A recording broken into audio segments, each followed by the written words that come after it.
Hello from Portland. I'm recording this vlog kind of late, so I'm down in the basement because Carter's sleeping upstairs. I don't want to wake him up with my talking. And I think I'm going to try to record these vlogs earlier in the day because when I wait until late at night, I look really tired. But I'm kind of glad I waited today because I want to respond to a question that Chris raised in his video about whether sexual orientation is a choice. You will not be surprised to hear that I don't think it's a choice, but you might be surprised to hear that I think the answer to the question is ultimately irrelevant to any real discussion.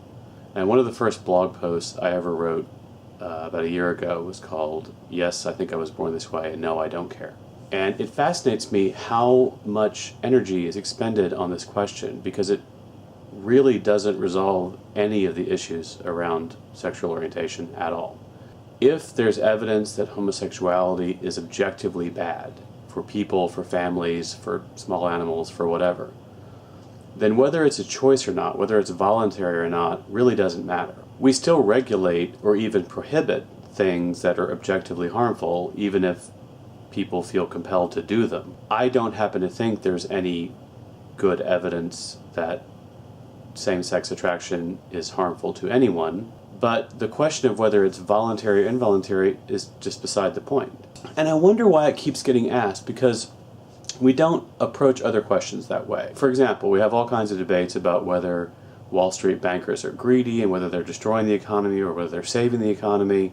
But what we never do is argue about whether they're greedy because of their environment or because of their genes or because of some combination or whether they chose to be greedy. Literally no one cares about the source of their behavior, just about whether it's economically good or economically bad or indifferent. But I don't think this is a question that gets raised because people really want an answer. I think it gets raised because for certain people who have philosophical objections to same-sex relationships, it helps them feel less unfair if they can tell themselves, well, this is a choice, they could just choose to be normal and then we wouldn't have to have this conversation.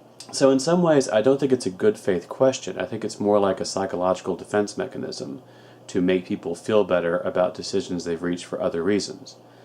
And as such, I don't really engage with the question. For the record, the weight of the credible evidence is that homosexuality is some combination of either genetic, epigenetic, or prenatal factors that make it an innate characteristic, meaning it's not something people voluntarily choose. It's more like being right-handed or left-handed. And that's actually a pretty good analogy because left-handed people can write with their right hands.